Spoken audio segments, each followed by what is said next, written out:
అబ్బో ఇక్కడ కేజీ చీరలు కొంటే అర కేజీ చీరలు ఫ్రీ అంట. మంగళ్య షాపింగ్ మాల్ కేజీల్లో సేల్, టన్నుల్లో ఆనందం. తల్లికి వందనంలో మళ్లీ మోసం.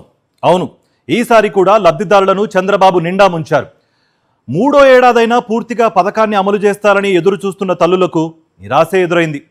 అన్ని అర్హతలున్నా అనర్హుల జాబితాలో పేర్లు ఉండడంతో విద్యార్థుల తల్లులు సతమతమవుతున్నారు.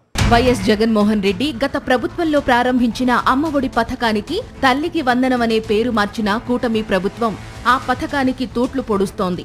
ఎన్నికలకు ముందు నీకు 15,000, నీకు 15,000, నీకు 15,000, ఇంట్లో ఎంతమంది పిల్లలుంటే అంతమందికి ఒక్కొక్కరికి 15,000 అంటూ ఊదరగొట్టిన చంద్రబాబు ఆయన పరివారం అవసరం తీరిన తరువాత తల్లులకు వెన్నుపోటు పొడిచారు. తొలి ఏడాది పథకాన్ని పూర్తిగా ఎగ్గొట్టారు. 2వ ఏడాది అరకొరగా నిధులు విదిల్చి గొప్పగా ప్రచారం చేసుకున్నారు. 3వ ఏడాదైనా పూర్తిగా పథకాన్ని అమలు చేస్తారని ఎదురు చూస్తున్న తల్లులను నిలువునా మోసం చేస్తున్నారు. ప్రచారంలో మాత్రం తొలి ఏడాది ఎగవేసిన దానిని దాచిపెట్టి 2వ ఏడాది అరకొరగా ఇచ్చిన దానినే తొలి ఏడాదిగా, ప్రస్తుత విడతను 2వ ఏడాదిగా చెప్పుకుంటున్నారు. ఖాతాల్లో డబ్బులు పడతాయని ఎదురు చూసి మోసపోయిన తల్లులు సచివాలయాలకు పరుగులు తీస్తున్నారు. అక్కడ అర్హులు అనర్హుల జాబితాలు ఉంచడంతో అందులో తమ పేరును వెతుకుతున్నారు.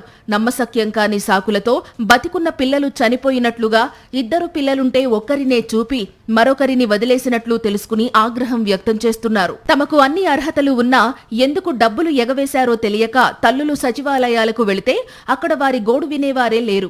ఒకవేళ విందామని ఎవరైనా అనుకున్నా కూడా ప్రభుత్వం వారికి ఆ అవకాశం ఇవ్వడం లేదు. అర్జీలు నమోదు చేసేందుకు అవకాశమే లేకుండా సంబంధిత వెబ్సైట్ను శుక్రవారం నిలిపివేసింది. ఆన్లైన్లో చూస్తే కొంతమంది విద్యార్థుల వివరాలు కనిపించడం లేదు. ఇదేమిటని తల్లులు అడుగుతుంటే తమకు తెలియదని సచివాలయ సిబ్బంది తెల్లముఖం వేస్తున్నారు. Unified district information system for education గణాంకాల ప్రకారం రాష్ట్రంలో 87.41 లక్షల మంది పిల్లలు పాఠశాలల్లో చదువుతున్నారు. వీరికి 15,000 చొప్పున ఏడాదికి 13,112.82 కోట్లు ఇవ్వాలి. కానీ తొలి ఏడాది 2024-25లో పూర్తిగా ఎగ్గొట్టారు. 2వ ఏడాది 2025-26లో 67.27 లక్షల మందికి 10,090 కోట్లను తల్లికి వందనం కింద పంపిణీ చేసినట్లు సీఎం చంద్రబాబు ప్రకటించారు. కానీ వాస్తవంగా ఇచ్చింది మాత్రం 6,377 కోట్లే. ఆ అరకొర నగదు కూడా పడని వారి సంఖ్య గత ఏడాది 21 లక్షలు. ఈ ఏడాది అదే పరిస్థితి.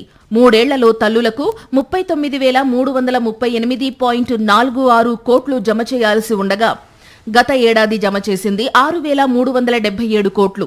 ఈ ఏడాది జమ చేస్తున్నది దాదాపు అంతే. ఎందుకంటే ఈ ఏడాది కూడా అరకొరగానే ఇస్తున్నారు. ఈ లెక్కన ఇప్పటి వరకు చంద్రబాబు ప్రభుత్వం 26,584 కోట్లు బకాయి పడింది. మొత్తంగా చంద్రబాబు సర్కార్ యాజమాన్యంతో తల్లుల్లో తీవ్ర ఆందోళన నెలకొంది. కూటమి ప్రభుత్వం మాటల్లో మాత్రమే కాకుండా చేతల్లోనూ కోతలు కోస్తోందని తల్లికి వందనం లబ్ధిదారులు ఆగ్రహం వ్యక్తం చేస్తున్నారు. మరిన్ని అప్డేట్స్ కోసం ఛానల్ను సబ్స్క్రైబ్ చేయండి. నోటిఫికేషన్స్ కోసం బెల్ ఐకాన్ పై క్లిక్ చేయండి.